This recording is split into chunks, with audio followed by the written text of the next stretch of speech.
Hello, everybody, and welcome to another great filming of the Gridiron Glory with Will and Tad. We took a bit of a hiatus, but we are back in the month of December, bringing you great football action as we've always wanted to before, and we're right back at it doing the same thing. Two hardworking guys covering all 32 teams. So that's exactly what we're going to do with you today. We're going to cover all 32 teams. Starting with the AFC playoff picture. Yeah, Tad, I'm looking at this AFC playoff picture. So right now we got the Denver Broncos as the 1 seed. They do have the tiebreaker over the New England Patriots, given the fact that the Broncos have the best win percentage in conference games. Then you got the Jacksonville Jaguars right behind them, 9-4 at the 3 seed. Steelers 7-6 right now, leading the AFC North barely. The Chargers, who got an incredible win on Monday Night Football in week 14. Yep, this is end of week 14, going into week 15 here at the filming of this episode. So, yeah, Chargers got an incredible win on Monday Night Football in overtime against the Philadelphia Eagles. They're now 9-4. Once again, the AFC is just absolutely loaded. And then you got the Buffalo Bills at 9-4, and they're a 6 seed, which blows my mind. And it also blows my mind that the Patriots are 2 games up on the Bills right now. And then the Houston Texans 8-5, Colts 8-5, and then you got the teams in the hunt right now: Baltimore, Kansas City, and Miami. Tad, when I look at the 12th spot, the 4-9 Cincinnati Bengals is it safe to say that, I mean, they're not mathematically eliminated? They could somehow make the playoffs with an 8-9 record, but pretty safe to say that they're probably done for. Well, yeah, they're done. I mean, their defense was never good enough to make the playoffs. I mean, it's just not the year for the Bengals. Yeah, I mean, even in that last football game where, against the Buffalo Bills, I mean, that was a major part of that. I mean, and offensive line issues too as well.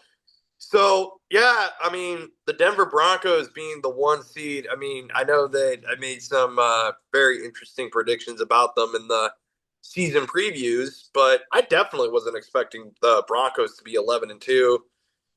Same with the Patriots. So now it's just this AFC is still very much up for grabs. Dad, I'm still going to say here in Week 14. Um, like this, none of these teams in the AFC are safe until the Chiefs. I mean, all the Chiefs have to do is make the playoffs, get the scenarios to work for them in their favor, and then you can still comfortably bet that they come out of the AFC. It's like until the Chiefs are officially eliminated, I can't sit here and say that any of these teams in the AFC are going to beat them in the playoffs. I mean, yeah, I hear that. I hear that the Chiefs are who they are, and they have the history, they have the pedigree, they have the experience that nobody can match in the AFC. They also have one of the most banged up offensive lines in the league, and if that doesn't get sorted out, and some of the injuries they're not coming back from. I mean, some of that's just they have to do next man up. But if they can't figure something out with the offensive line, they're not going to be in the playoffs. So they got to figure that out. I mean, they can. Andy Reid is a great coach, and regardless, at the end of the day, as long as they have 15 throwing the ball, they have a chance. But there's a lot of things that the Chiefs need to figure out.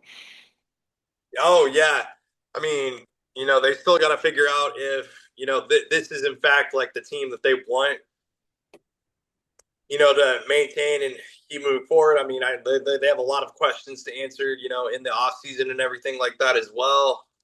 So, I mean, obviously Patrick Mahomes is, still uh, the greatest quarterback in the league right now. I mean, is like Patrick Mahomes is, like he's putting up a great statistical season despite the team's 6-7 record. Yeah, I mean, he's done a lot of things right. It's been a bit of a struggle the last few weeks. I mean, Houston, they have a very good defense, and we'll get into that game a bit more later, but he had a real struggle against one of the better defenses in the league. And I mean, make no mistake, for the Kansas City Chiefs, the playoffs are now. I mean, you can't lose again. You just got to keep winning. If they want to be in that place they're so used to, the AFC Championship game, all of that, they can't lose again. They have to keep winning from here on out. Oh, absolutely. I mean, but listen, the Chiefs can still make the playoffs. Like, there are Chiefs fans that I know in my life that are, writing them off, that are saying that they're done for. And I'm trying to tell these Chiefs fans, it's like, no, you guys can still make the playoffs. Scenarios can play in your favor. Do they need a lot of help? Yes, they need a lot of help, Todd. But if there's any one of these teams that's not currently in the playoff picture, where I'm like, hey, if I had to bet on one team that's not currently in the top 7 of their respective conference to win the Super Bowl, it will be the Kansas City Chiefs that I would take that bet on.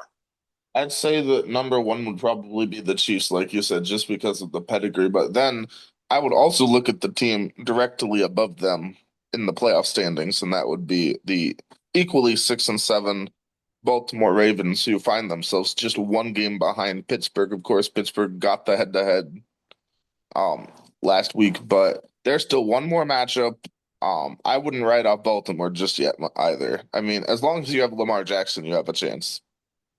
Hmm. The Indianapolis Colts, that's a very sad story with Daniel Jones when we'll get into that. But yeah, it's a very interesting AFC playoff picture right now. It's I mean, you and I have gone over playoff pictures the last couple of seasons, and the biggest surprise to me is the New England Patriots. Like, of all these teams that we're breaking down, and of all these teams where, over the past couple of seasons that I would have been like, wow, I didn't, they would be the Patriots. Like, I didn't think like, we knew the Patriots were a rebuilding team and everything like that. But here they've come out and beyond blew our minds with their expectations. I mean, yeah, were we frustrated to see Gerard Mayo go? Yeah, we were. But Mike Vrabel has come in here, and I mean, there's a reason they let Gerard Mayo go, as good of a guy as he was. But Mike Vrabel just seems to be their. I mean, they were looking for a predecessor to Bill Belichick, and it seems that they've found that now. And you got the quarterback, you got the system. I mean, the biggest surprise to me in these playoff pictures that we're discussing is the New England Patriots sitting at the 2 seed, 11-2, Ted. Yeah, that is definitely a big surprise. A lot of credit goes to Drake May, one of the MVP candidates. I mean, just bringing this team into contention a lot earlier than anybody would have guessed, certainly a lot earlier than we guessed. That's a huge surprise. Obviously, we talked a lot about the Ravens and the Chiefs being outside of the playoffs. Nobody would have seen that coming. I mean, I had the Ravens as a legitimate threat to win the Super Bowl, and perhaps they still can, but at this point, I mean, just seeing like the teams that are at the top compared to the teams that aren't even in the playoffs, it's been really topsy-turvy in the AFC. Yeah, very topsy turvy indeed. So, um, I mean, the teams that are eliminated, we expected that full heartedly. The Jets, Browns, Raiders, and Titans. Mhm. So, yep. But NFC playoff picture. I'm looking at the NFC playoff picture, Tad. You got the LA Rams 10-3. They win the tiebreaker over Seattle based on the head-to-head percentage. I'm not 100% sure if I do believe they play each other one more time, if I'm not mistaken, and that could end up being an absolute yes. They play. Oh my God, they play each other on Thursday Night Football in 2 weeks.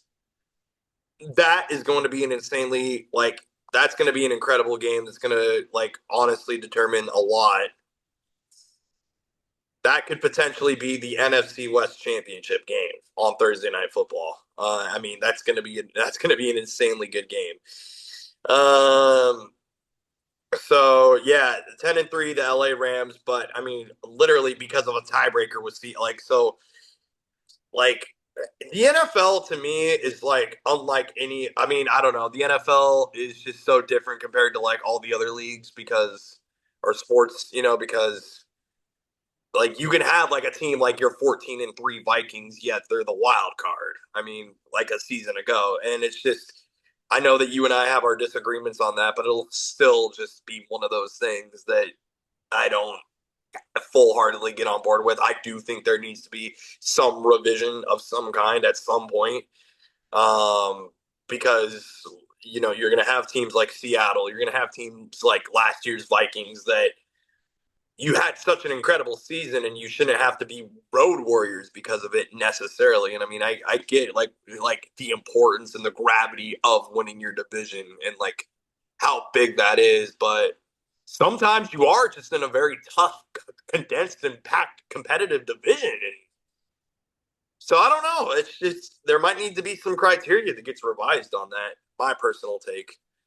Anyways, the Green Bay Packers had 9-3-1.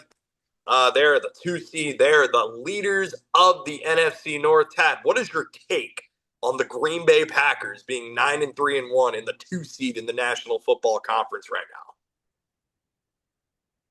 now? I mean, they went for it in the offseason, trading for one of the best defensive players in the league, and they get him, and now they're suddenly an elite team, just like they could be. It wasn't They've to played be. very well. It wasn't in the off season. It was actually in like week 3 or week 4, I believe, that they got Micah Parsons. Yeah, we might have to look into that one, but yeah, the Packers, they're 9-3-1. Yeah, they have played very well. They just won a game to take first place in the division.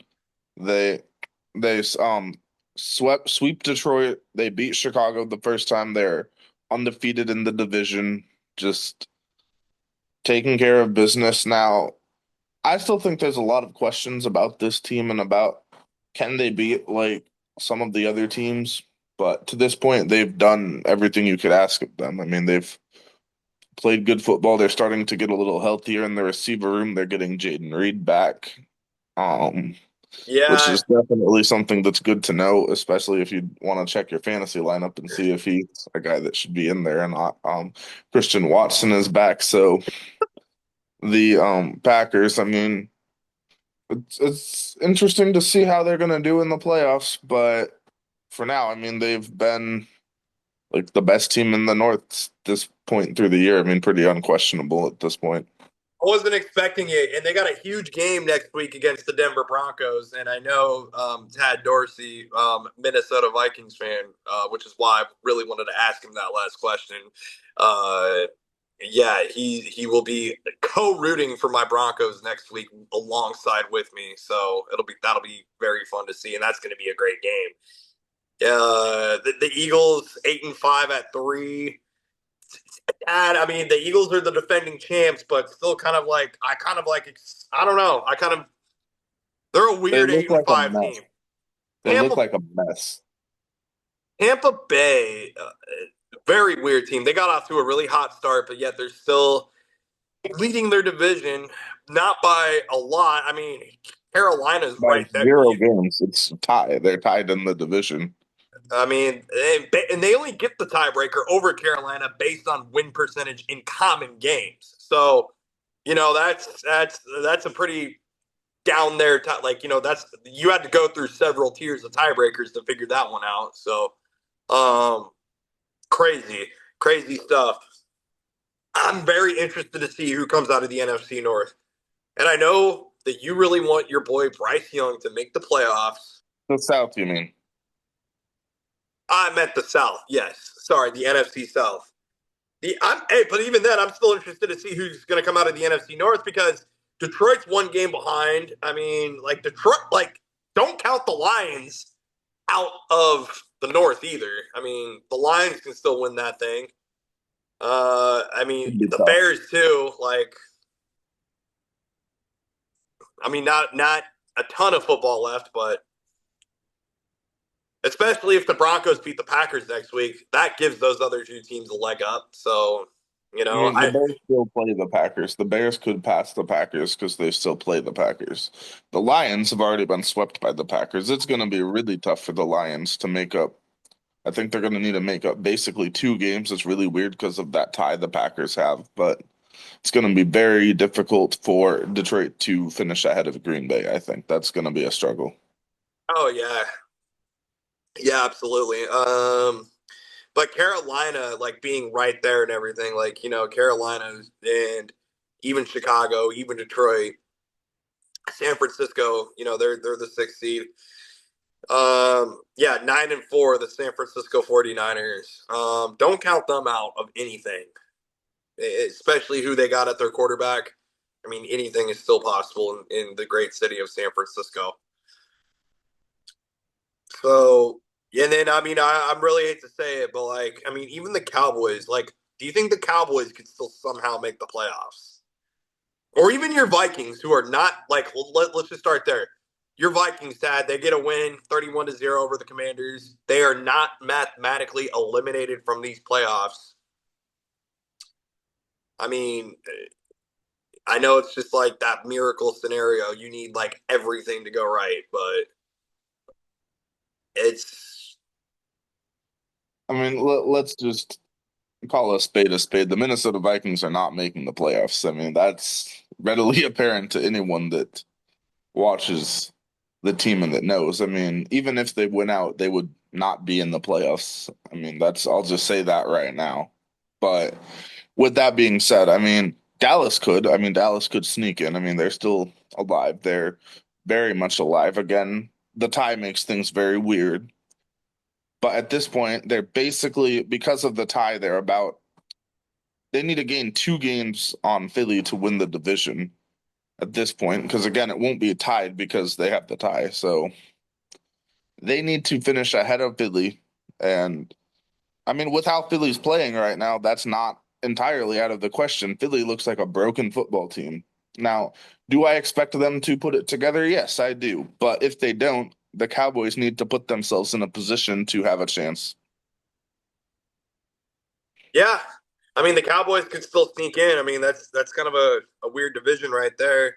Um, I mean, like you said, the Eagles kind of look like a mess, even though that even though they're up there at the three seed. I mean, the Eagles could fall off. So I'm interested to see what happens in this NFC. I'm kind of more intrigued by the NFC playoff picture, maybe more so than the AFC one, per usual. And I mean, both playoff pictures are pretty interesting this season. But we're going through this. We've gone through these playoff pictures the last couple of seasons, and I gotta say, like, we see our usual suspects. The Rams, a usual suspect. Packers, Eagles, Bucks, Seahawks, 49ers, even. The Lions, even, are a usual suspect. The two biggest surprises to me that are even like, okay, one of them's in right now, and then the other one's on the outside looking in.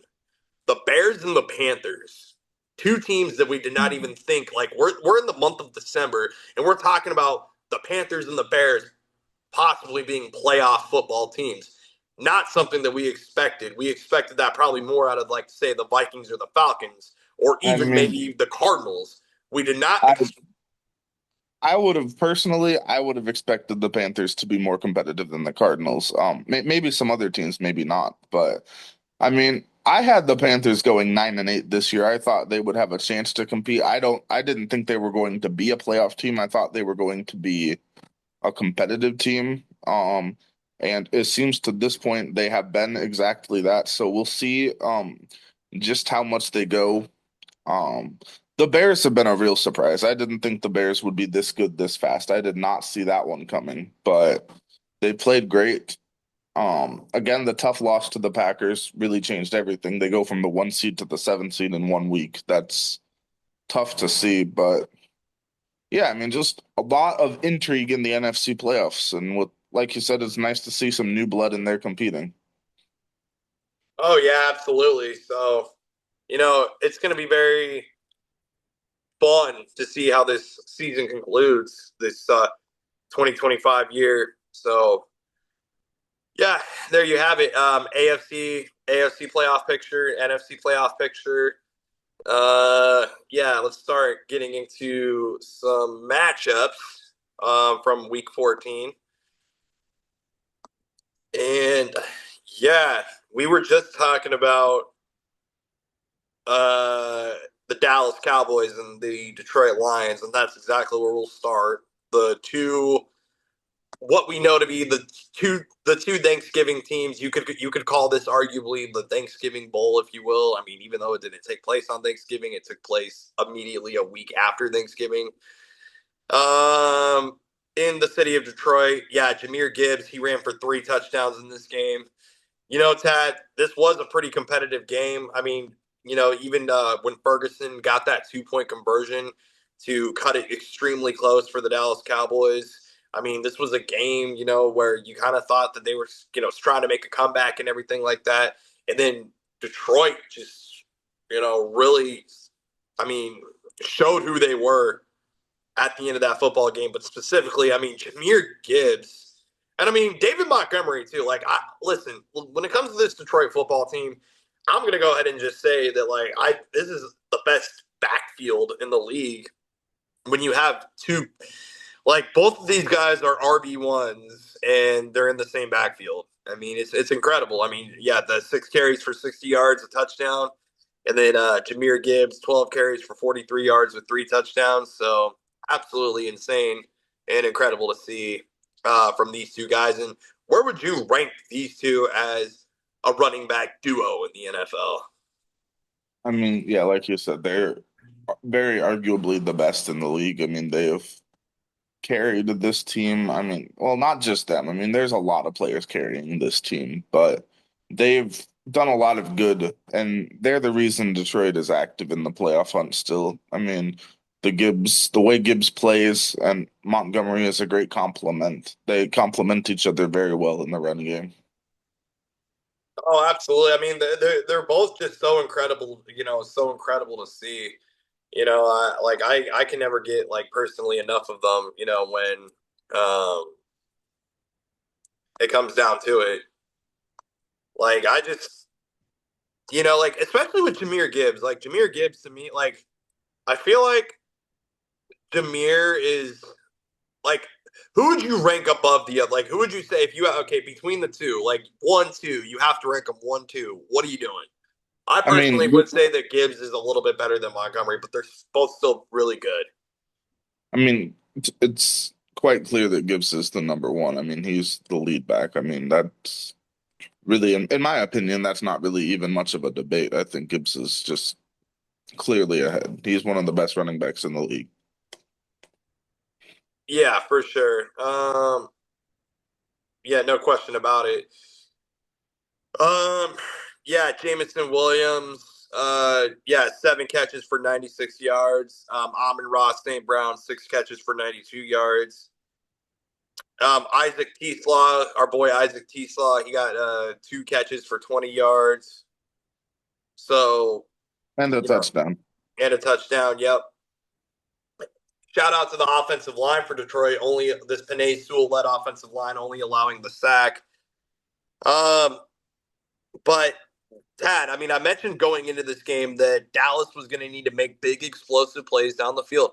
They did. I mean, there was points where they did just that, like the CeeDee Lamb, 6 catches for 121 yards, even a 37-yard long. Ryan Florida, 9 catches for 115 yards, a touchdown, 42 yards.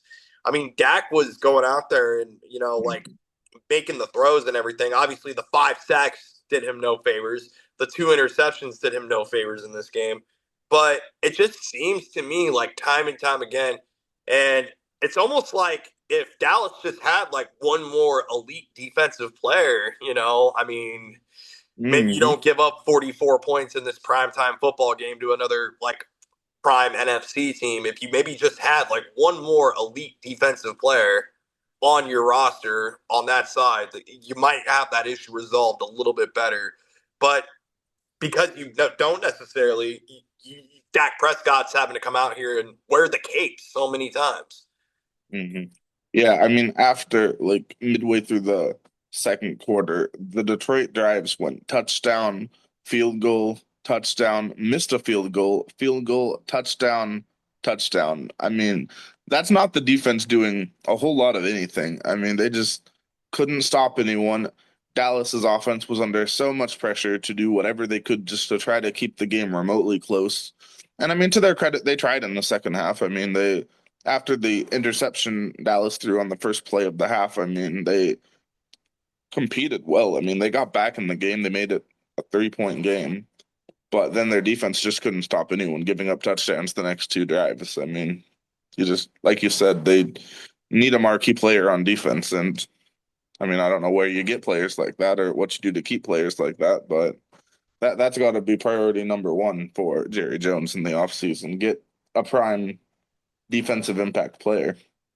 Yeah, I mean, maybe not like make them upset and make them want to leave your team, stuff like that. That'd probably go a long way.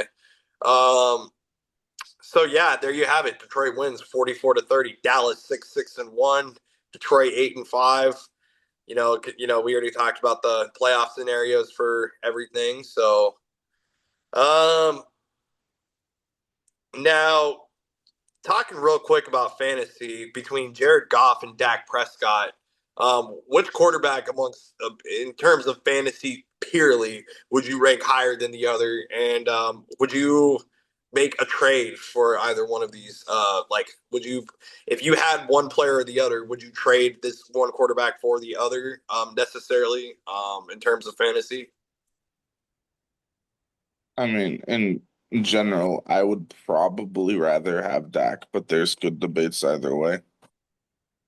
A super interesting take. I mean, especially like you right now, you're looking at these stat lines and everything. I mean, the 5 sacks allowed. I mean, let's not forget Dak Prescott doesn't have the greatest of offensive lines. Like, so if somebody was to acquire Jared Goff in a fantasy trade, maybe that person was also considering Detroit's offensive line versus Dallas's offensive lines. But um, critics of said fantasy trades will still have their opinions. And yes, I'm talking very specifically about the league Tad and I are in. Yeah, I traded Dak Prescott for Jared Goff and Jameson Williams. Oh, and I also traded away Rome Odunze in that trade, and I got criticized for it. But I mean, if you look at Dak and what Rome Odunze has done since that trade, I mean, but I'm thinking about long term in the future because it's a dynasty league. So, anyways, irrelevant. Yeah, our next matchup, let's get into it. Probably stick in the NFC, supposedly. Yeah, let's talk about the Philadelphia Eagles and the Los Angeles Chargers. These two teams played in a Monday Night Football matchup last night. Chargers winning 22-19 on a very clutch interception late in the game. If you were watching the Monsters Inc. Broadcast, it was actually Mr. Sully that got the interception on their broadcast. But yeah, Tad, what were your thoughts? What were your emotions? What was going through your head when the Chargers sealed the deal and ultimately took one more step to their fate of ultimately winning the AFC West? At least that's what they Yeah. want to do. Yeah, I don't know how far I'd go about them winning the division, but the thought in my head when I saw this game go the way it went, I mean, I just couldn't fathom what the Philadelphia Eagles were doing. I mean, it's utterly baffling to see a team of this caliber play the way they do. To see Jalen Hurts throw the ball the way he does. I mean, he is a much better quarterback than what he did in this game. What he did in this game was utterly disastrous, and he's better than that, and he'll play better than that, but just I baffling. And mean, I mean, yeah. everybody has their day. hmm Everyone does have their day, and right now the Eagles they're stacking a lot of bad days together the last three games. I mean, it's been tough, and a lot of that has to do with Lane Johnson not being on that offensive line. He's been banged up. They need to get him healthy. That's number one. That's priority number one for the Eagles. You need your guy going into the playoffs. If they can get Lane Johnson back, that would be a big boost for them But with that being said, they still need their guys to do what they can do. They need more out of Jalen Hurts. And I think they can get it, but it was not a promising performance against the Chargers.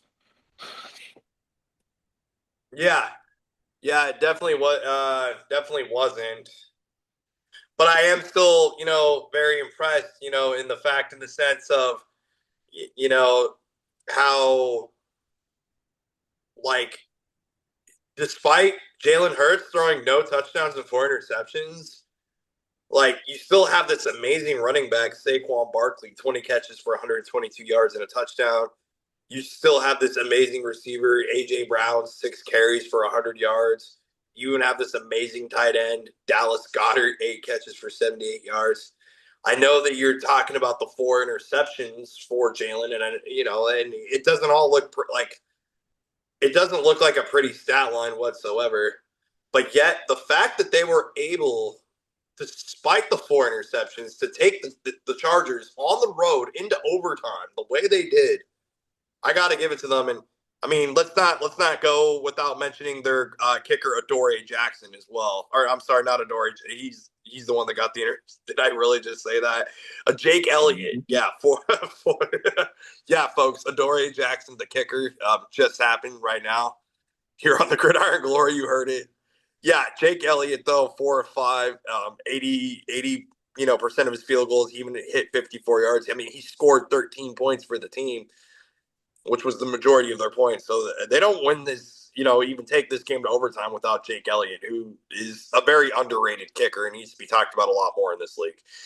Uh, as far as the Chargers go, I was kind of hoping Justin Herbert would have a lot more passing yards and touchdowns. Uh, but he's got this amazing backfield with Omarion Hampton and Kamani Vidal. And it's great to see Omarion Hampton back, by the way. Absolutely. Um, But yeah, Kamani Vidal, even.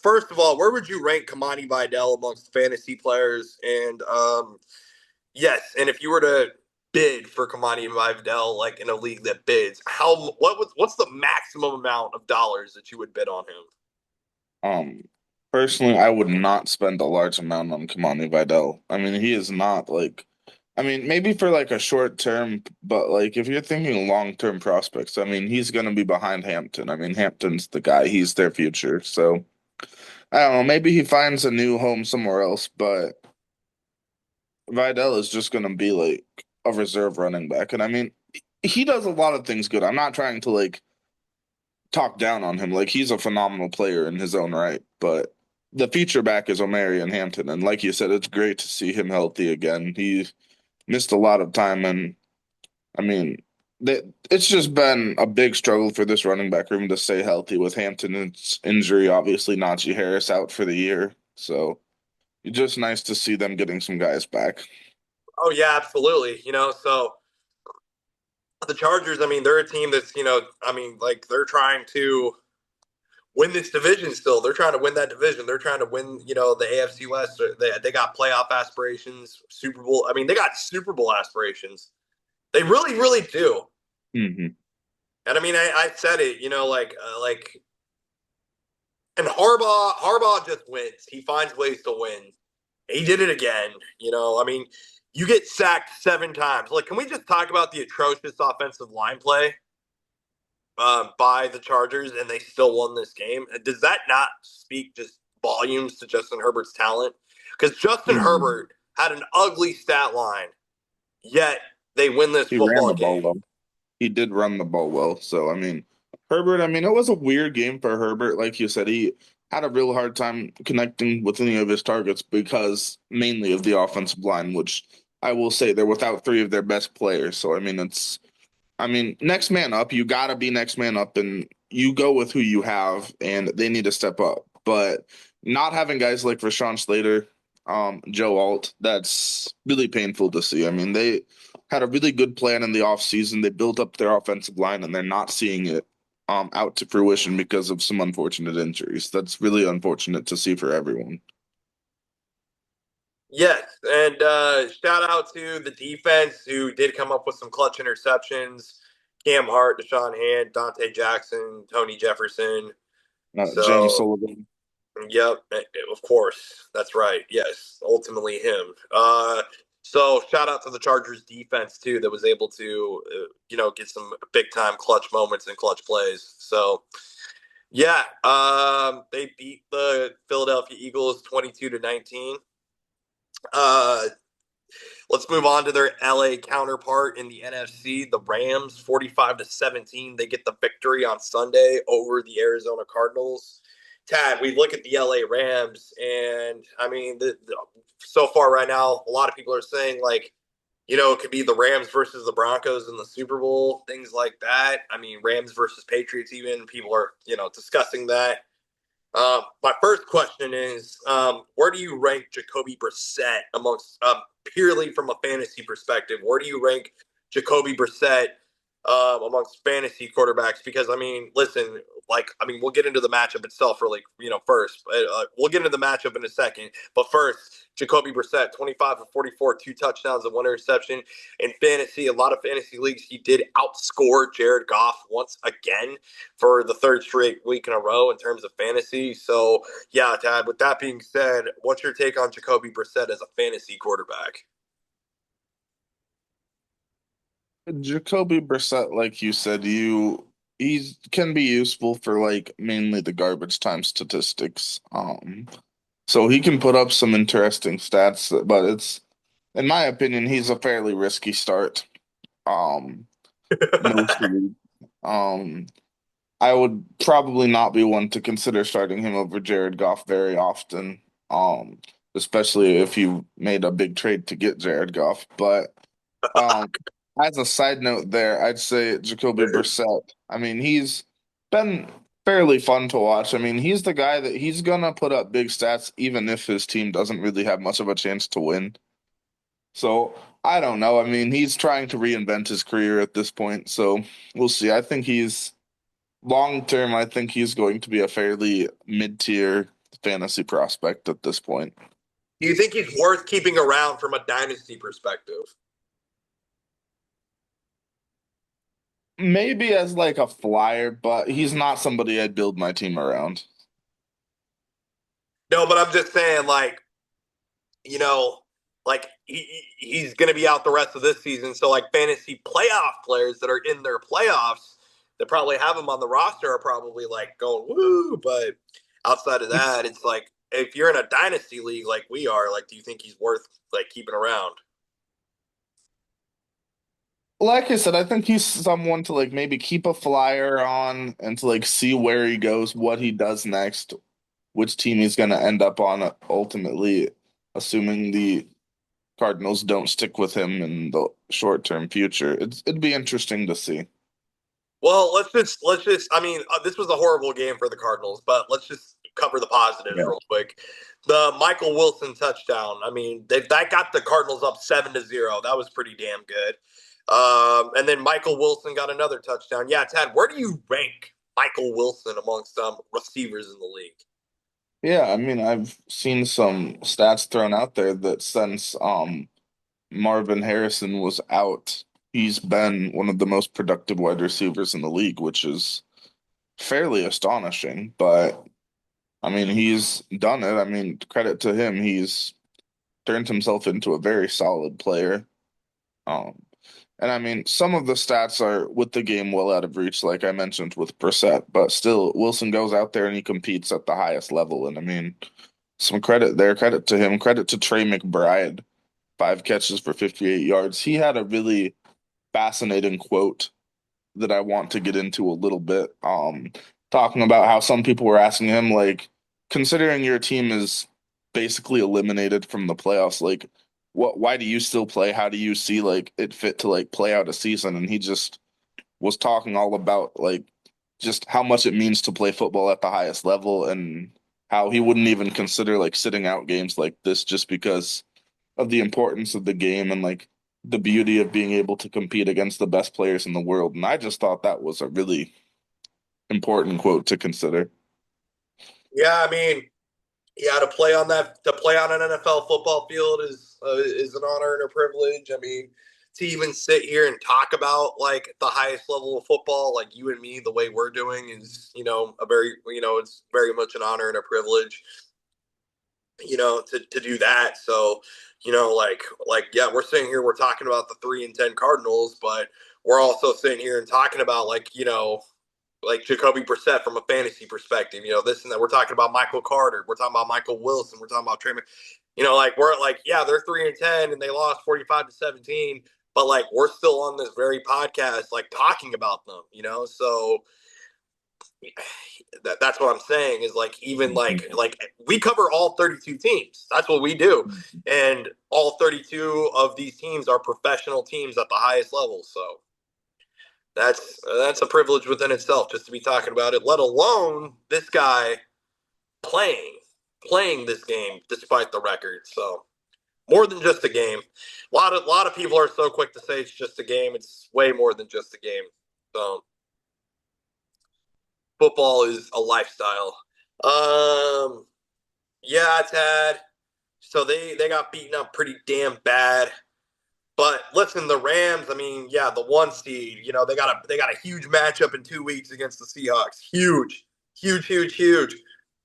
I guess real quick. I mean, yes, Matthew Staffy. He's awesome. 22-31, 3 touchdowns. That's great. No sacks. That's beautiful. But specifically, Blake Corum and Kyron Williams. Now, would you rank this running back duo, Blake Corum and Kyron Williams, above or below Montgomery and Gibbs? I mean, obviously below at this point. I mean, I'd say that's pretty safe to say. I mean, Blake Corum had a big game. He's also not had a game like this before in his career. This was the best game he's had by far. But it's nice to see him breaking out. I mean, some people had high hopes for him, coming out of Michigan last year, and some people still keep the faith with him. I've always thought he could be a plus player, and now seeing him get more of a chance to contribute, I think he has a chance to make a name for himself in this league yet. I think Blake Corum is a very underrated RB2. And given an opportunity, like we saw in this game, obviously the score got a bit out of hand early, so he got a bit more runs. But to see him get like 12 carries against 13 for Williams, I mean, I'd like to see Blake Corum continue to get a chance. Maybe not that many carries, but just don't forget about Blake Corum, Rams. You've got a good one there. Oh yeah, absolutely. I mean, yeah, Blake Corum is, just I mean, I was happy to see it. I mean, I definitely was very happy to see it for a one Mr. Blake Corum in this football game. So, good for him, and I just hope that he's able to continue to have more great games like this. So, but would you? How do you feel about the Rams? Again, we're talking Super Bowl. It's late in the season. Super Bowl, LA Rams, Rams, Super Bowl. What are your thoughts? Yeah, I mean, I find it very possible. I mean, I think the Rams are a very high level team.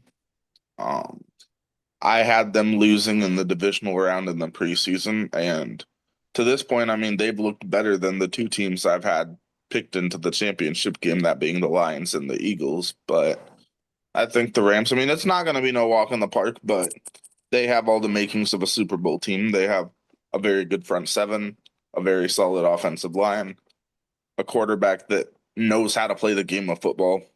All very important things to have. They can run the ball. They have an elite receiver in Puka. Yeah.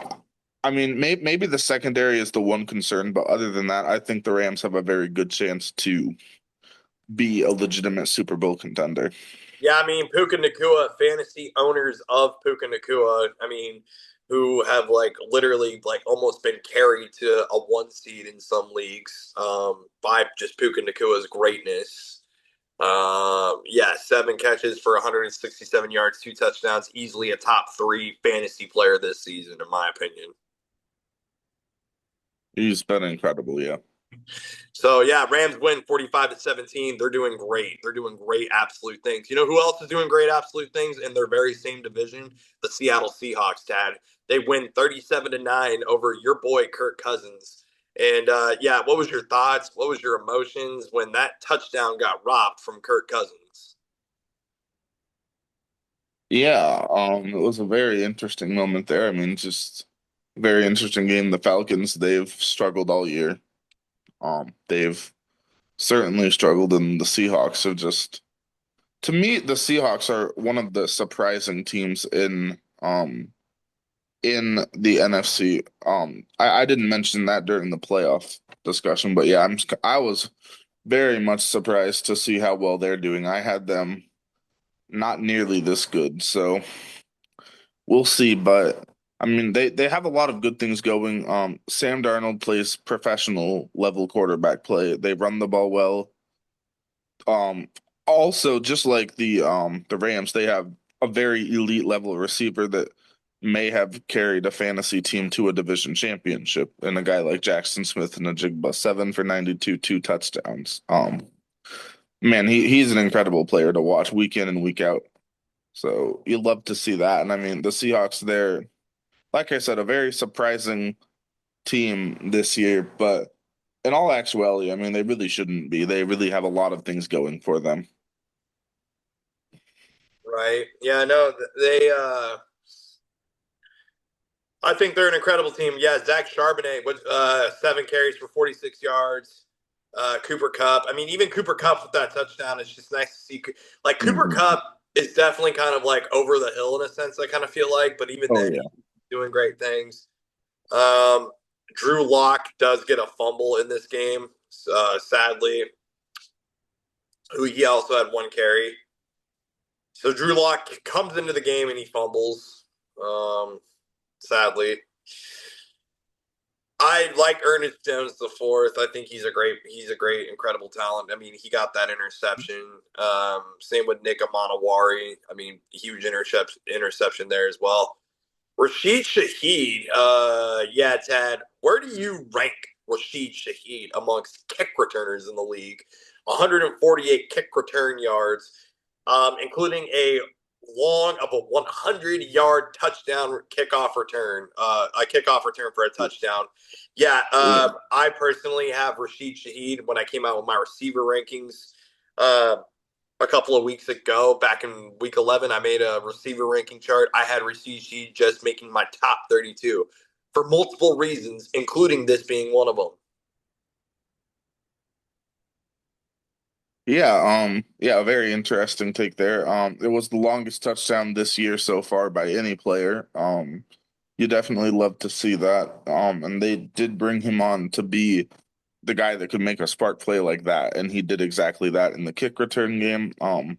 Also the 4 catches for 67 yards. So you do love to see that. Um, as my co-host shakes his head at for some reason, I can't really tell you why, but you do love to see that. Shaheed, he's a fun player to watch, and I think a lot of people underrated this trade for Seattle, but I think having a spark play like that shows exactly what they were thinking. I mean, if you're in a tight playoff game, just one kickoff return like that, one punt return like that, that can change everything.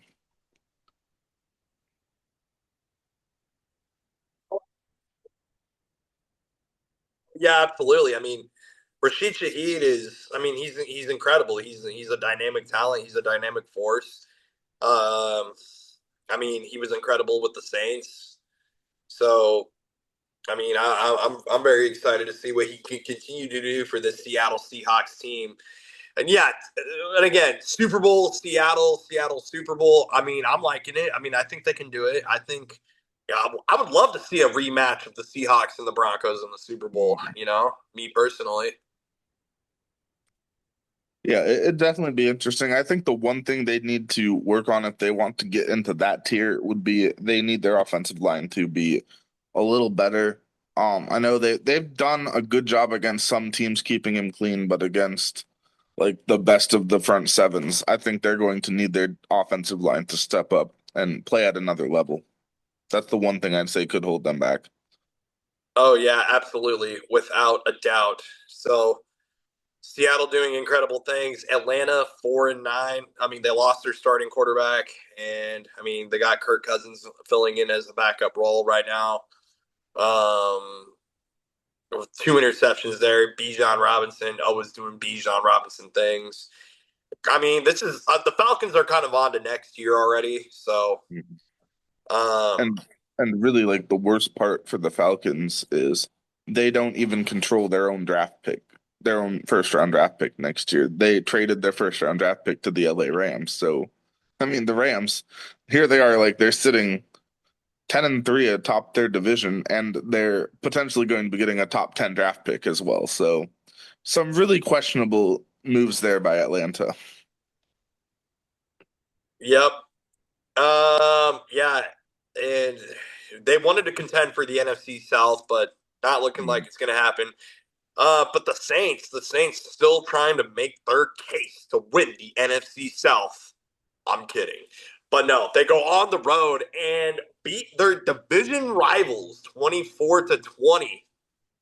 Yes, Dad, where would you rank Tyler Shuck amongst rookie quarterbacks this year after scoring 2 touchdowns?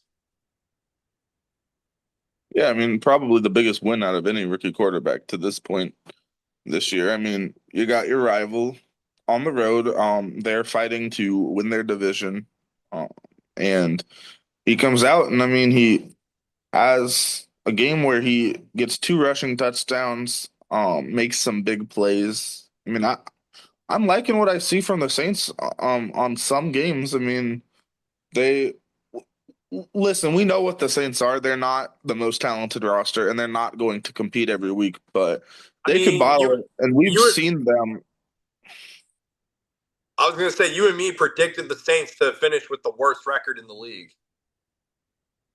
Yeah, I mean, we predicted the Saints would have the worst record in the league. I had them at 2-15 precisely, and they've already passed that with this win here. So they've already exceeded my expectations. But I've been impressed with just how well they compete in some games. And like we said, we've seen them get blown out as well. Some games they're just completely overmatched and they look it, but they compete on a week to week basis. And if you're getting the Saints on a good day, you had better show up. And the Buccaneers did not in this football game, and it has cost them the outright division lead. Yeah, I mean you can't sleep on any team in the NFL, and that's kind of what the Buccaneers did. They kind of got complacent. They kind of thought probably that they were going to come into this game and have it under control, and which for a greater good amount of the game they kind of did. But I mean, even then, it's like I full heartedly like felt like New Orleans controlled the tempo of this football game, Tad. Yeah. I mean, even from the get go when they got that touchdown at the very beginning, I mean, they go down the field, 6 plays, 45 yards, they score in not even 3 minutes. It was extremely efficient. You kind of just felt like wow, but obviously Bucky Irving, he did his thing. Chase McLaughlin gave him the lead right before the half, so. Um, Nice to see Bucky Irving back. I don't want to take away from Bucky Irving like being back. I don't want to take away from Yeah. like Chris Godwin being back. I don't want to take away from like Baker Mayfield going out here making some big plays too.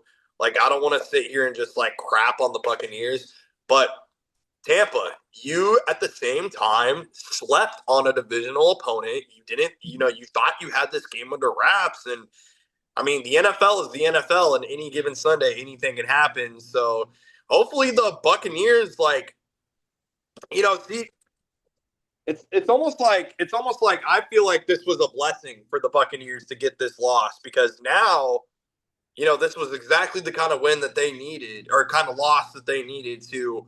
They're going to go back. They're going to watch this all on film. They're going to realize the things that they need to correct. And I believe that this was an absolute blessing. This loss for the to the Tampa Bay Buccaneers. Sorry, this loss to the New Mhm. Orleans Saints. I think it was an absolute blessing that this happened for the Buccaneers, and I think this loss is what will ultimately propel them to win the NFC South. I truly believe that. Hmm. One thing in the game that really surprised me was just how hard it was for Baker Mayfield to connect with like some of his receivers. I mean, he had a solid connection with Godwin, but he targeted Emeka Egbuka 9 times and only got 2 catches for 15 yards. That was a real surprise to me that he couldn't connect with Emeka. And I mean, Egbuka has this great start to the season, his rookie year. He goes out guns a-blazing, but the last several weeks it's been a real struggle for Igbokwe to repeat how he started the year. And I mean, I want to say it's a surprise, but like it's hard to play in the NFL as a rookie, like week to week. That's a really hard thing to do, but it's just been a struggle for the Buccaneers. Yeah, it has been just an absolute struggle for Tampa Bay, but 7-6, they can still win the NFC South. So a lot of things that can still happen for this team, And I mean, obviously, they're gonna have to beat out the Panthers for the division now, but like I think they'll still be okay. Mhm. Speaking of the Panthers, they had a bye week. They had a very late bye week, so Yeah. they did not play. But yeah, all the teams in the NFC South are covered. Let's see. Yeah, we'll just jump really quickly. We'll cover Vikes and Commanders. Yeah, 5-8. Head up north, 31-0. Tad. I mean, I don't think Jaden Daniels should have been playing. For one, I don't think Jaden Daniels should be playing right now. It's like, why do you like? And I get, like, listen, I get like who he is, who his character is, and like he's such a leader in that sense. Like, I totally, absolutely get it, but at this point, man, it's just like, I mean, your franchise kind of needs you next year. I mean, not. I mean, I don't know. Like, what are your thoughts? I mean, it was good for them to take him out when they did, because he obviously was a bit banged up. He got hit a bit on a play, and they realized that with the time and score, it was smart to take him out. They did not realize that in the last time he played, and that is why he's missed so much time. So they have at the very least learned something from their massive blunder, in that Monday Night Football game. But I get what you're saying. I mean, I get that you want to protect your guy, but also at some point you got to get him out there playing football. I mean, the only way to get better at football is to go out and play. So I respect them for putting him out there, but I also even more respect them for knowing when it's time to take him out. Even if he can play, best to just scrap it for this game, let him recover, and then try again next week or whatnot.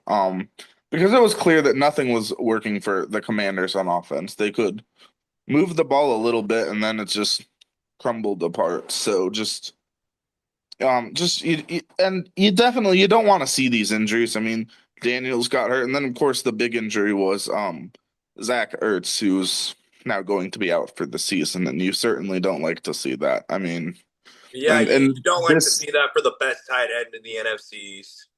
yeah, and I mean at this stage in his career, I mean, I'd personally find it fairly unlikely that we see him on a football field again in a playing capacity, and that's certainly an unfortunate way to see anyone end their career if that's how it goes.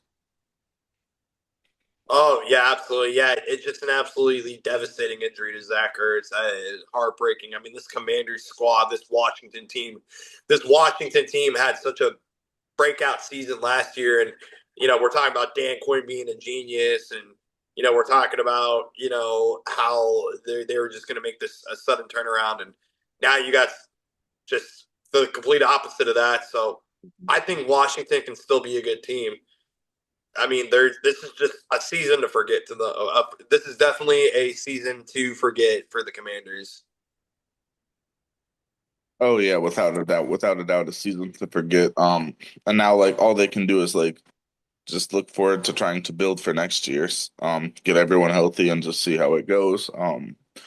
For the Vikings, they do have the 31-0 victory, so first time that we've seen a team get shut out one week and then win by a shutout the next week. So that's some interesting history there. McCarthy, 16 of 23, 163 yards, the three touchdowns, no interceptions. So nice to see him bounce back a bit after the injury he suffered, and now he's back as the starting quarterback. So that's going to be interesting to see. I think the main goal for the Vikings for the rest of the year is just see what they can develop out of JJ McCarthy. Build for next year. build for their future.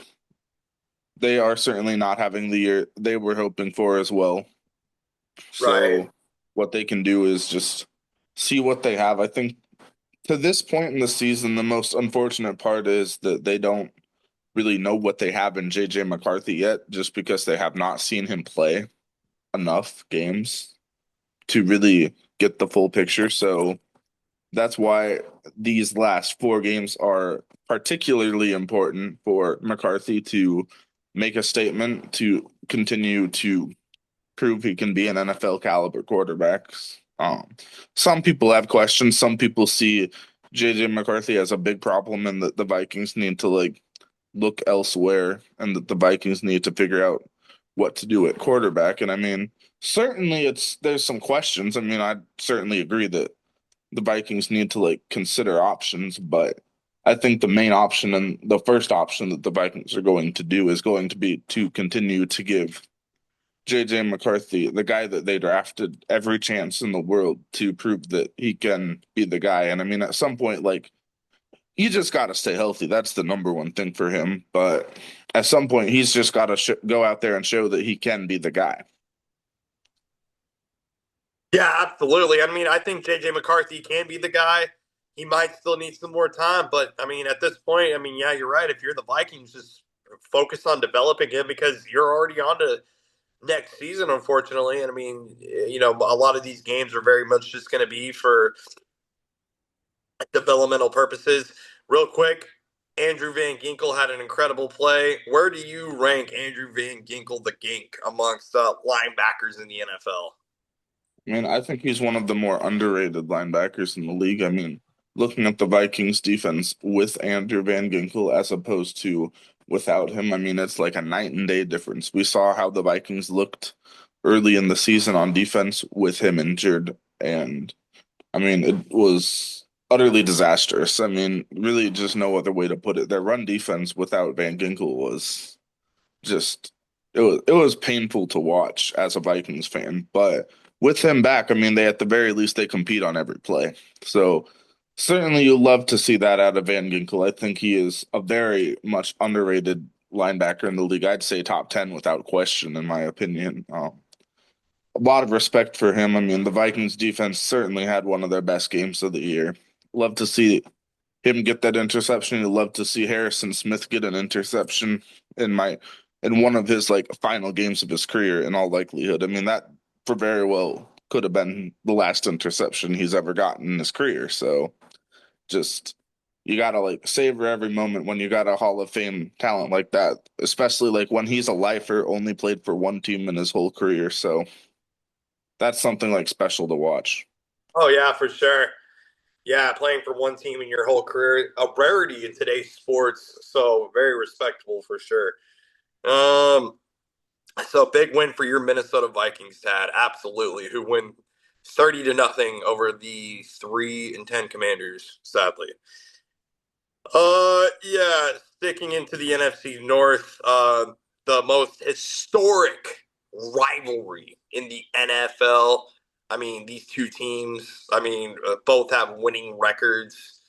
Um, yeah, Tad, as we get done talking about your Vikings, I mean, the Green Bay Packers beat the Chicago Bears 28-21 and what was a very fun football game to watch and everything.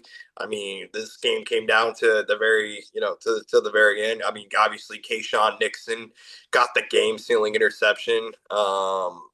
Caleb Williams, I mean, like, I just kind of feel like Caleb Williams, like, folded under the pressure. I'm not even gonna lie. I just kind of feel like the moment got to Caleb, when that happened, and you're on the road, you're against your division rival, you're trying to protect the division lead. I don't know. Like it kind of just felt to me like the pressure really got to Caleb Williams on that last drive, and I think that he's going to become a better quarterback for it, and I think he will be a better quarterback for this loss.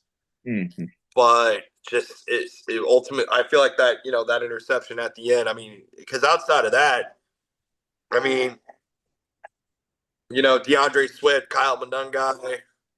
I mean, they were doing their thing, but I mean, I mean, don't get me wrong, the Bears defense too, could have obviously came out and performed a little bit better as well. But I mean, ultimately, at the end of the day, these were just two football teams going head to head. You know what I mean? It was very much just such a straightforward score of 28-21. It was kind of almost like one of those vibes of like whoever has the ball last is going to win. And I mean, that ended up being the case technically, but yeah.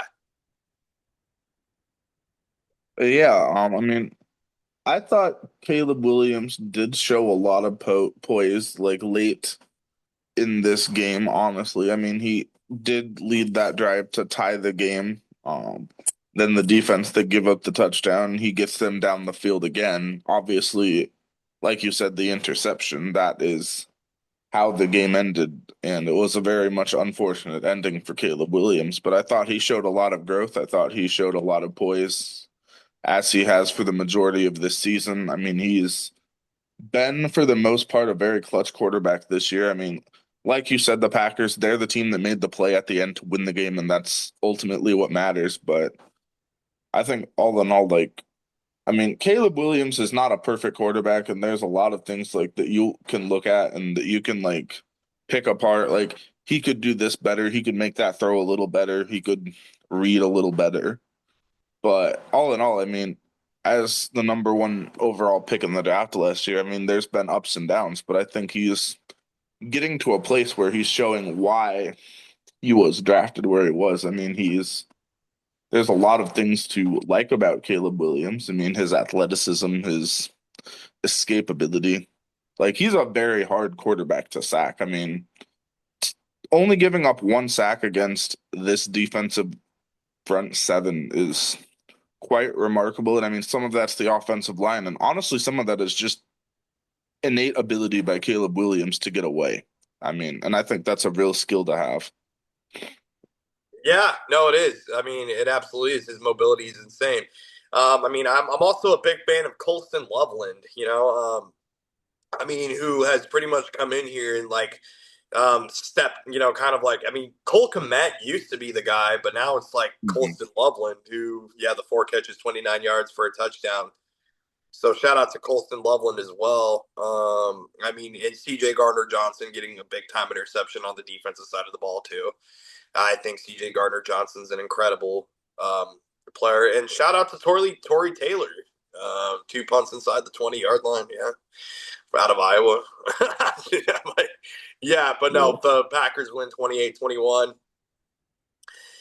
Big NFC North implications. I mean, the Bears kind of got brought back down to earth. But hey, the Jordan Love for 17-25, 3 touchdowns. I mean, this was just a great game. I mean, yeah, Josh Jacobs, 20 carries for a touchdown.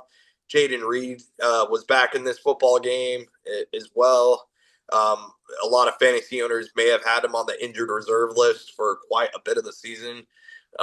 Whether or not they realized that he was playing in this football game is another whole different story. But yeah, I mean, Jaden Reed off of the injured reserve list and is active again. Yeah, I mean, two carries for 22 yards and then four catches for 31 yards.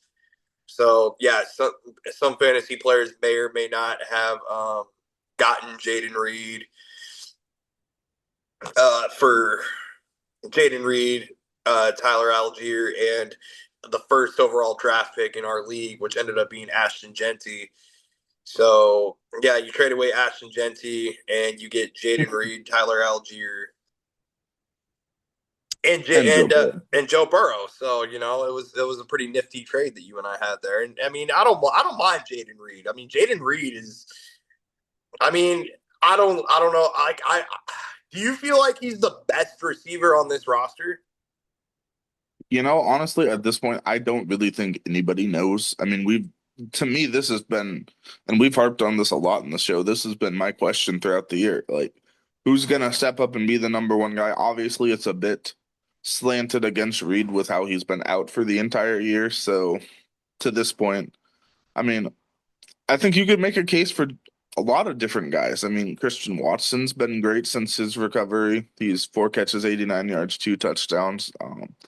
His ability to stretch the field has been very much impressive.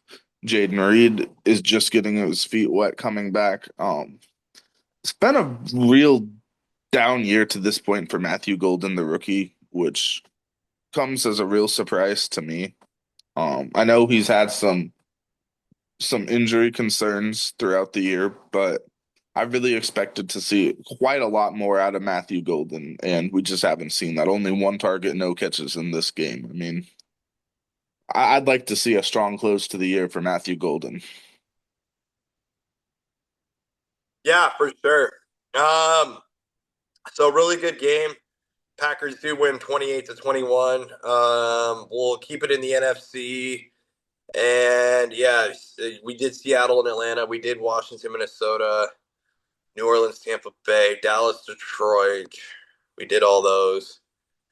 We did Philly and LAC. I think we're done with the NFC. That's crazy to me. Okay, shifting to the AFC. Yeah, Tennessee versus Cleveland. A lot of draft pick implications in this game. But Tad, I mean, Shador Sanders was on a mission to make other teams pay for not drafting him. He wanted to do that against the Titans, but um, yeah, then Tony Pollard happened, who ran for 161 yards and 2 touchdowns.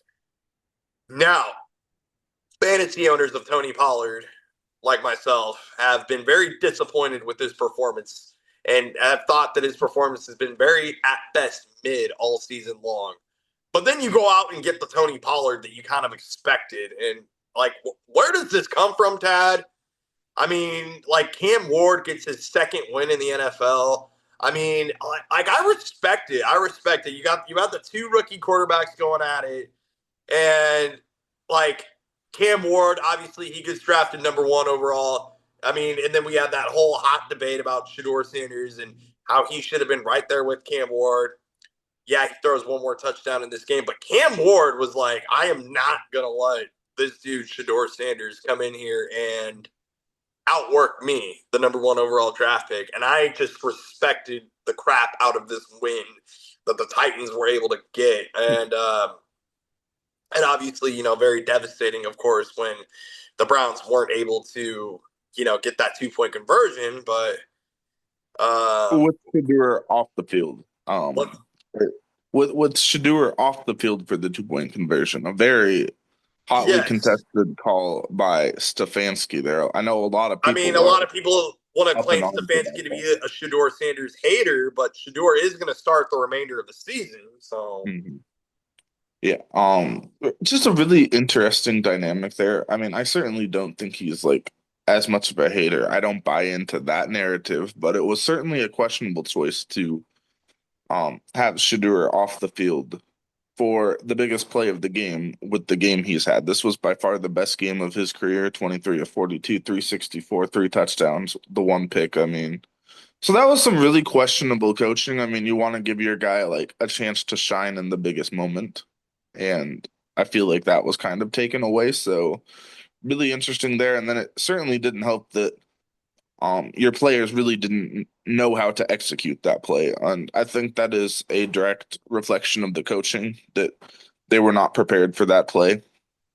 Maybe it needed some more preparation before unleashing it in a game. I don't know, but that was a really strange look for the Cleveland Browns. I certainly thought that was an odd look.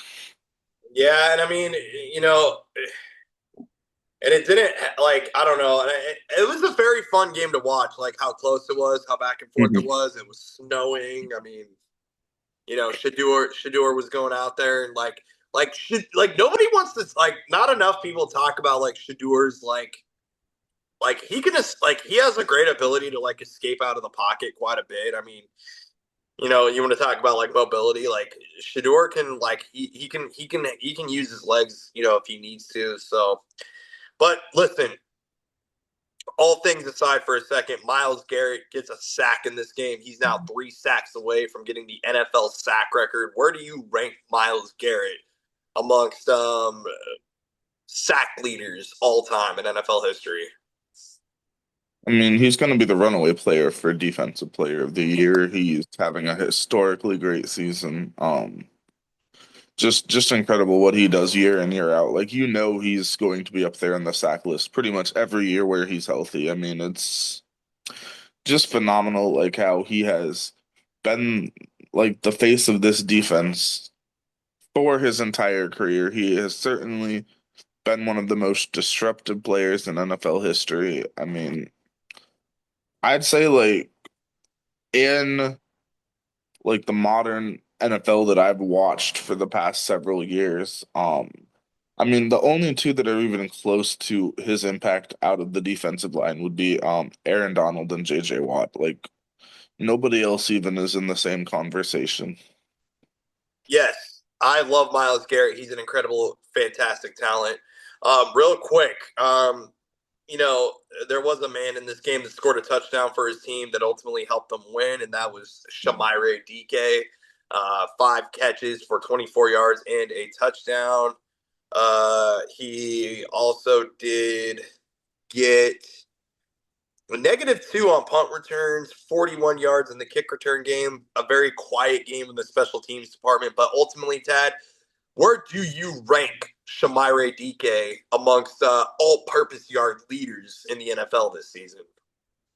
I mean, he's had an incredible rookie year. I mean, he's a very underrated, underlooked player by some people. Some people might even laugh if you would have made a waiver claim on him in a fantasy football league, perhaps. Some of us on this very podcast might have experienced some, I don't know what you'd want to call it, some teasing, some playful ribbing about picking up a player of that caliber at the beginning of the year. But I mean, some people just see the vision that this is a player that Tennessee wants to develop to be one of the weapons for Cam Ward, and he has certainly proven to do that. I mean, he gets the ball into the end zone. That is one of the key goals in the game of professional football. He does that. Elig Iomenor also does that with the touchdown again. I mean, Tennessee has an underrated young receiving group.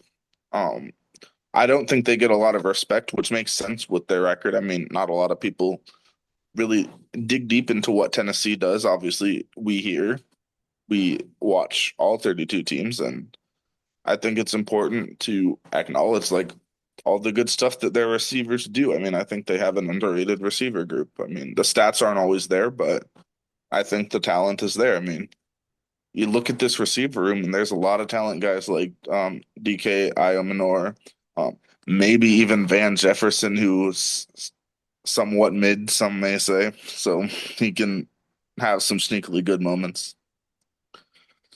Yeah, he can definitely have some sneakily good moments for sure. So that was a pretty high football game in out of the AFC North that included an AFC North team. Another high football game that included an AFC North team. The two quarterbacks in this game on completely different levels than the last two quarterbacks in our last game that we just talked about. Yeah, we got Josh Allen and Joe Burrow going head to head in Orchard Park, New York. Um, yeah, Tad. I mean, the narrative stays the same with a healthy Joe Burrow for the Cincinnati Bengals football team. The narrative stays the same. You put up 34 points and still lose. Yeah, yeah. I mean, the defense had a lot to do with that. Also, the two backbreaking interceptions certainly didn't help. But just a really weird season for the Bengals. You finally get your guy back, and you think maybe can we try to make a run to salvage our season? I'd say that's over now. I mean, there's nothing they can do to make the They playoffs had to have this game. realistically. This was a game they had to have. They've lost so many games that they had to have. I mean, you think of all the games that they were in pretty much complete control of late in the game. Like I think of the Chicago game, this game, maybe a few others where if the defense makes one more stop, if just one more thing goes right, and it just doesn't. So Because I really mean, tough for the Bengals. because even with Joe Flacco in there, like Joe Flacco was like going in there and putting up like gaudy numbers and and Mm. just like I don't know. Like it's just something needs to be addressed with this defense. Like I don't know if you need to fire the defensive coordinator.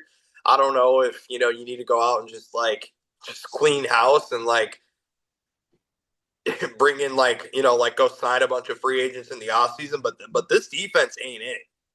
Like like Geno Stone, nine total tackles, seven solo, sack, two tackles. Like Mhm. that's great, and like all some of these other guys, like Oren Burks, BJ, like these guys aren't Mhm. it. Like these guys aren't it. Like this isn't it. And this was also a Mhm. defense without Trey Hendrickson as well. So just like, and that's just the thing. Even with a healthy Trey Hendrickson, you still have the same Yeah. issue.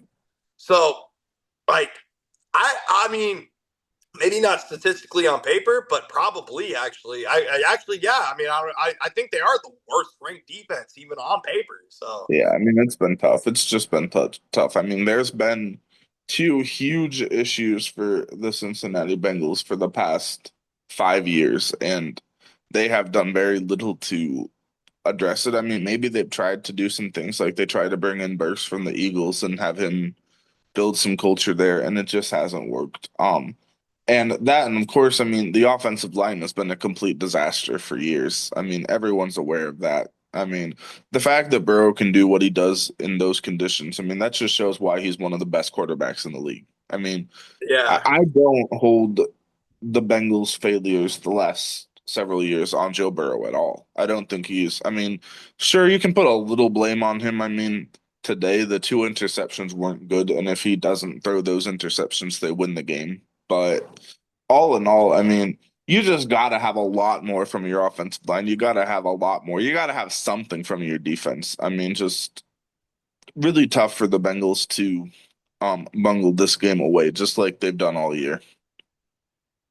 yeah. I mean, yeah. Just very tough to even like watch how this is all played out. I mean, it's been heartbreaking from the start. We had way higher expectations for the Bengals than this. So, I mean, but ultimately the football game itself was very exciting. I mean, the two interceptions, it's like, okay, you get that first interception off the deflection, and then you go back out there, you get another chance, you're still holding your breath, and then you get that other interception thrown that's off the deflection, like two back to back interceptions, Yeah, just horrible, horrible for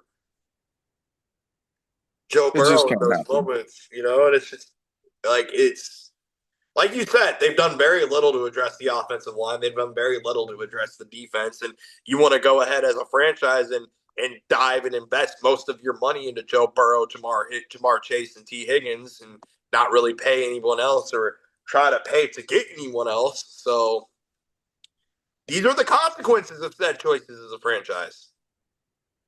And don't be surprised if Joe Burrow takes a better deal somewhere else one of these days because of it.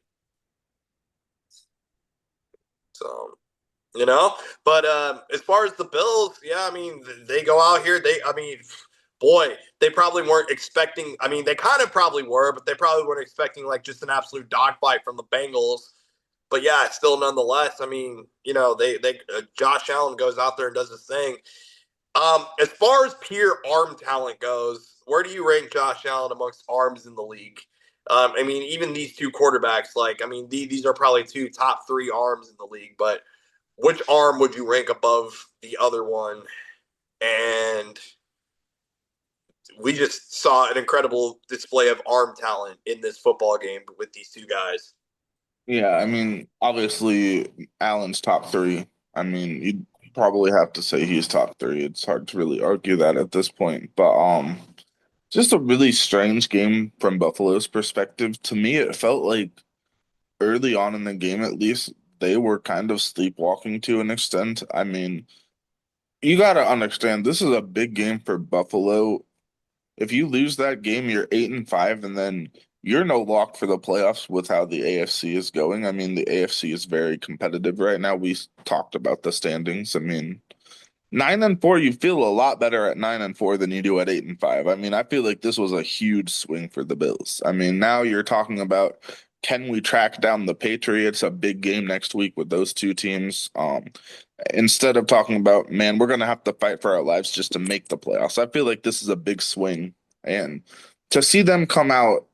with a lot of questions early on in the game. That was a real surprise to me. But like you said, they made the big plays in the fourth quarter to take control of the game. The interceptions by Benford with the big return, the pick six there by Benford, that was huge. The interception by AJ Epinesa, of course, is always something that we love to see here on the Gridiron Glory. Oh, absolutely, yes.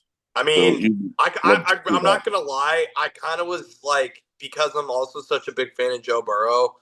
I Mhm. mean, and I'm a fantasy owner of him. I was kind of like, I mean, Um, amongst all the AJ Epinesa moments, that was definitely like the saltiest taste in my mouth of an AJ Epinesa moment. Like as much as I love AJ Epinesa, it just like to me, my thoughts and my emotions in that moment were just like, wow, I my Very heart nice. broke for Joe Burrow. Like Yeah, as much, and I wanted to be excited for AJ Epinesa. Like, do not sure, get me wrong. It's just at the sure. same time, I'm just was like more heartbroken for Joe Burrow.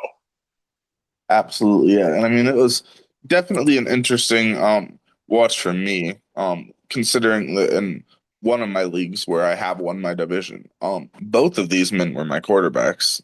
It's a two quarterback league with Josh Allen and Joe Burrow, so that's a lot of fun for me to watch these guys put up the stats they did. But with that being said, I mean, huge win for the Bills. Like I said, absolutely have to have it. Now you do have a fighter's chance to come back in the division, so really interesting to see how things go for the Bills and for the Bengals. Like I said, just on to next year at this point, in my opinion. I mean, just really tough to see for them. Yeah, heartbreaking. Not even just tough, just gut wrenching and heartbreaking to see for the Cincinnati Bengals. Like, makes me sick. Just it's horrible. Another team that my heart breaks for in the AFC is the Kansas City Chiefs. 6-7. Now they lose 20-10 in this football game to the Chiefs. And like, I don't know how to wrap my head around this one. I mean, Mhm. CJ Stroud went out here and he played an incredible game. I mean, Nico Collins got involved. Dare Agunbawale, obviously, with the go-ahead Mhm. touchdown in the fourth quarter. Uh, Incredible. but I don't know. Is it the Chiefs' defense? Because I mean, we mentioned like Patrick Mahomes Mhm. is putting up an incredible statistical season. I mean, the Chiefs also did have quite a bit of players injured, like their right guard Trey Smith, Jawan Taylor was inactive. Morris was out. Morris. McDuffie was out, or McDuffie got hurt in the first half. Yeah, so Uh, did Morris. so I mean, this was like a makeshift offensive line. They also didn't have their best defensive back either. So it's just like this might just very much be like a season to forget for the Chiefs. I mean, I feel like the Chiefs defense did everything they could to stay in this game. This was one of the worst games that we've seen from the Chiefs offense in a long time. And like you said, the injuries have a lot to do with that. That is a factor. Certainly a factor. Only 10 points by the Chiefs at home is just startling to see. And I mean, like I said, the Texans deserve a lot of credit. They have a very strong defense. They built it up very well, and they deserve a lot of credit for what they did. But I mean, this is just not what you're used to seeing from the Chiefs. Mahomes only 14 of 33 for 160, no touchdowns, three interceptions, seven rushes for 59 yards. So I mean, this is not what you expect to see out of Patrick Mahomes in what's close to a must-win game. Um, and make no mistake, this is a huge loss for the Chiefs, and it's makes things really difficult for them to make the playoffs. Make no mistake, it's not over. They, like we said, they can win out and they can make the playoffs. I mean, you never count the Chiefs out until they're eliminated, in my opinion. But they put themselves well behind the eight ball with this performance. This was not one that they could really afford to lose. Yeah, no, definitely not. But specifically, um, like I mean, yeah, you were mentioning that and everything, but like even like I mean, there was some good defensive plays, like even by the Texans, like when Tyquan Thornton got denied of that touchdown, and Yeah. obviously the three interceptions. I mean, what you hated to see from Mahomes, but like Houston made some big plays on defense as well. Um, I don't know. To be honest with you, it's like it's kind of just it's heartbreaking to see. Like you want to see like it's more fun to beat the Chiefs. Like I guess in a sense, like when they're like when they're good. yeah, and I mean I don't want to say it's like they're still kind of like maybe that team, but I mean, even like let's say Golden State in the NBA, like they had a couple of off years from the dynasty. So that Sure. maybe just be what this is. This might just be like an off year of the like whether I want to sit here and say is the dynasty over? No, I don't think I don't think it's going to take a lot more sufficient enough evidence for me to sit here and say it's over. But this is definitely an off year of it, if anything. And Chiefs fans are very sad and Hmm. but like the season's not over yet. There's still plenty of football left to be played. Like there really, really is, and like they need help, but it can happen. And if there's any team in the AFC that I'd pick to win the Super Bowl that has a losing record currently, it would be the Chiefs. It really would be. I would say the one thing I feel with the Chiefs is that their aura of invincibility is very much gone at this point. I mean, it's not like the dynasty's not over. I don't think the dynasty's over by any stretch, but these teams are seeing how the Chiefs have been playing this year, and they think, man, maybe we can beat this team. And they have to this point. I mean, this year and like you said, we'll see if that carries over into the playoffs if the Chiefs happen to make that, and if it carries over into next year. But just seeing the Chiefs lose has to bring a lot of new life to these teams in the AFC that have been getting beat by the Chiefs for the better part of the past decade. I mean, just to feel like maybe we have a chance to actually do something in the playoffs. I mean, we'll see how it goes, like I said, but I mean, I feel like their aura of invincibility is much weaker than it was in the peak of their dynasty. Yes, absolutely. But shout out to the Texans though. I mean, they got a really good win that they One needed that they to. needed. Yes, one that they needed. So that's absolutely incredible for them. Yeah, sticking in the AFC West, Denver and Las Vegas. Yeah, I mean, don't need to touch a whole lot on this one, but yeah, Denver and Las Vegas. I mean, yeah, to be honest with you, I was kind of I respected that at the end of this game, like like how like the Raiders were still competing. Like, yeah, they knew that they were gonna they knew they were down by 10 and everything like that, but they were still like you know running a 2 minute drill, running down the field, getting down there and everything, and still Mhm. kick. I mean, they kicked the field goal as time expired and everything, and I know that like 2-11, 1-6 at home. I mean, a season to forget, but I mean, only like an elite Hall of Fame head coach would, um, rally his team even in a losing situation like this. Yeah, definitely an interesting take there. Like you said, much of a season to forget for the Raiders who like the one thing they can hang their hat on is maybe they'll have a chance to get the number one pick. I mean, it's been a lot of struggle, a lot of questionable decision making there by the Raiders. And I mean, I will say, like, honestly, I am quite surprised to see that the Raiders offense has been as bad as it has this year. Thinking like bigger picture, I know I talked about how I thought Geno Smith might sort of like inject some respectability into the Raiders offense. That has certainly not happened, and it seems that with this supporting cast, Geno Smith is a bit to the point where he's focusing on the end of his career. I mean, it's getting close to the end, you'd have to say. I mean, yeah, he's definitely like I would definitely say like he's well over the hill, and Mhm. his showboat's over. His showboat's been over. I mean, he's just kind of a fill-in role now at this point. I was impressed with R.J. Harvey. I was impressed with Marvin Mims Jr. I mean, Mhm.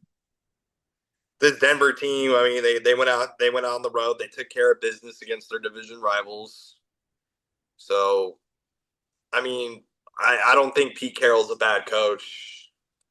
because of the record. I just think that he got dealt a tough situation, and he's Pete Carroll might even be over the hill, but Yeah. we'll see. I mean, a season to forget for the Raiders. I think they still have a long way to go. I don't know how long Genty stays, but I mean, and Brock Bowers is an incredible tight end. Brock Bowers is the best player on this team, make no question about it. Oh Like yeah, when I for think of the sure. Las Vegas Raiders, I immediately think of Brock Bowers first. Like it's not too often that you have a tight end being your franchise face, but that is the case.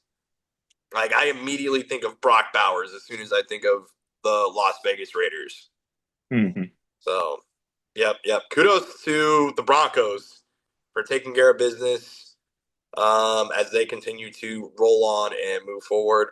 Sticking in the AFC, talking about Jacksonville against their um, division rivals, the Indianapolis Colts. I mean, there's only one storyline that we really need to cover and talk about because, I mean, yeah, like Jacksonville won and everything, and that's great. Good for Tim Patrick with that touchdown. Good for him. Good for ETN Jr., Jacoby Myers. Like, great stuff. I mean, I don't want to take away from this performance that the Seahawks had whatsoever. But I mean, the biggest story of this game that we got to talk about is Daniel Jones being out for the season now with an Achilles injury. And just when things were starting to turn up for the Indianapolis Colts down, the universe brings them right back down. And here they are. And and you just hate to see it so much so for Daniel Jones, Dad. You really hate to see it for Daniel Jones more than anything because like Daniel Jones has like been incredibly resilient throughout his career. Here he was finally on a team that he felt like he could win a Super Bowl with, and now he's down. And I mean, Riley Leonard did an all right job, but Tad, my heart breaks for Daniel Jones. Yeah, I mean, you definitely feel for Jones for the whole Colts franchise. I mean, they put a lot of cards on the table to try to be a very competitive team to go to the next level, to go all the way, perhaps even this year. And now it feels like the rug has been pulled under from them with this injury. I mean, you never want to see that. Daniel Jones was having a career year, and I mean, that's all over. And now you can just hope that he recovers well enough to be able to try again next year to see if he can replicate what he's done. You never know how a player's going to look after an injury like that, like an Achilles injury. I mean, that can definitely zap a lot out of a player, and I just hope that's not the case for Daniel Jones. Then he can come back and, like, in the meantime, I mean, now it's really going to be interesting what the Colts do. I mean, Riley Leonard, his rookie year out of Notre Dame, coming back from where they lost in the national championship game, and now he's in the NFL. So gonna be interesting to see if he's the guy, if they look at some other options at quarterback, maybe Well, even look at some retirement homes maybe and pick up a guy like Philip Rivers. yeah, I mean, yeah, they did sign Philip Rivers and everything. So, whether or not Philip Rivers gets activated to the active roster will be one thing. But I mean, they did sign him just as like a contingency. I'm sure Riley Leonard is very devastated that his alumni did not get selected for the college football playoff. And I'm sure that he'd love to be in there and to help his alumni somehow, some way. Um, but yeah, he can't let that affect his NFL performance by any means. So they're just gonna have to see what they can get out of Riley Leonard. And I mean, if you are Riley Leonard, get the ball to your playmakers, Jonathan Taylor and Alec Pierce. I mean, Yeah.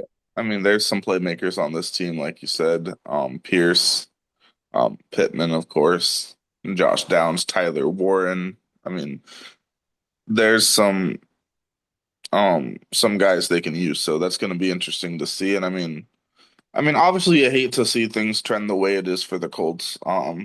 Go from having a demanding division lead to now being outside of the playoffs without your starting quarterback. I mean, just mm-hmm.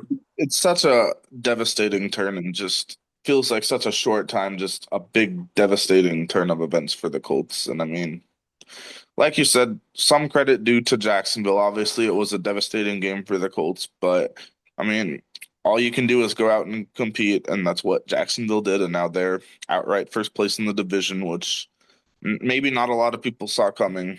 But I think the Jacksonville Jaguars, they have a lot of talent, and I'm interested to see what they do the rest of the season.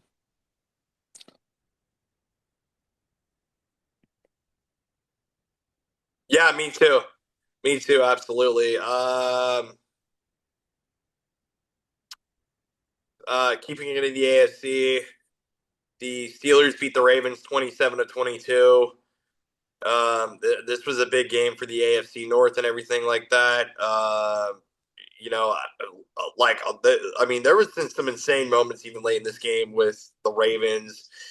You know, they were fighting until the very end, as best as they could, but just didn't go the way that it needed to go for them. And you know, the Steelers, they make the plays, Hmm. including an Aaron Rodgers rushing touchdown. What was your thoughts? What was your takes on that Aaron Rodgers 1 yard rushing touchdown? Some people may or may not have made a prop bet on this, and boy, if they did, were they ever so happy? Well, they were happy at least until the end of the game because he also apparently took a knee. So he ended up with two rushes for 0 yards. So he ended up with no rushing yards. So that's certainly unfortunate to see for that situation. But yeah, the rushing touchdown by Rodgers, I mean, just you can that's a play you can keep in your back pocket because you're never going to expect Rodgers to be the guy to get the ball. They don't even tush push with Rodgers. If they put tush push, they put it in the hands of a tight end. I mean, and Rodgers just points forward and says it's a first down. But yeah, I mean, Yeah, good just stuff, good a, times. a big play there for Rodgers. A huge win for the Steelers, a team that's kind of just been waddling around. I mean, and now here they are, 7-6, and you know what this means. I mean, 4 games, 2 wins, 2 losses, and I mean, you know where that would put them. I mean, in a very um spot that they're used to being in. So here's your charge, Ravens. Can you get 4 more wins to get to 10? Because you know the Steelers aren't going to get there. You know that they tap out at 9. So I mean, that's just where you are in a situation like that. You just gotta keep fighting out there. But this was a huge win for the Steelers. It keeps them for now in the playoffs. Rodgers was good. He probably had one of his better games in a while. Metcalf had a huge game, 148 yards. Jalen Warren caught a touchdown. Kenneth Gainwell ran for a touchdown. So yeah, just a lot of big plays there by the Steelers. Big plays on defense. James Pierre, the interception. I mean, and just a tough one for the Ravens. Yeah, very tough one for the Ravens. Zay Flowers, 8 catches for 124 yards. Derrick Henry, 25 carries for 94. So, I mean, Ravens fans have got to be very frustrated with how the season's gone. I mean, you know, they start off rough and then they make a turnaround. You have a chance to make just like this ultimate push, but hey, this is where it gets fun and dicey in the NFL season because you know you still have time. Like you said, can you get to that 10th win? If you can just you can still beat out the Steelers for this division. You just got to get hot at the right time, and that's what a lot of sports are about: is just getting hot at the right time. So like don't count the Ravens out like whatsoever yet. Yeah, and really quick, I mean, I know that they lost, but where do you rank Isaiah Likely amongst backup tight ends in the league? I mean, after he didn't get that touchdown at the end of the game, that's going to certainly impact how I'd rank him. I still think he's one of the better backups in the league, but man, that would have been a nice touchdown to get to win that game. But just a tough situation there. They call it a touchdown and then they change it to no touchdown. I mean, another brutal break. And I mean, just the Ravens, I mean, it's gonna be tough to get to 10 wins. Looking at their schedule, they close with Bengals on the road, at home against the Patriots, at Lambeau, and at the Steelers. So that's going to be a huge challenge to get to 10. But I mean, give it the best you got, Ravens. I mean, we'll see what we can do. Absolutely. Last but not least, the Miami Dolphins beat the New York Jets 34-10. They win in the cold. Not something they do pretty often. Yeah, I mean, the Dolphins have a fighter's chance to possibly make the AFC playoffs still, despite everything this season. I mean, the Jets, I mean, we know what the Jets are. But Yeah. yeah, like this was just a good. I mean, the Dolphins, they go on the road, they take care of business in this game.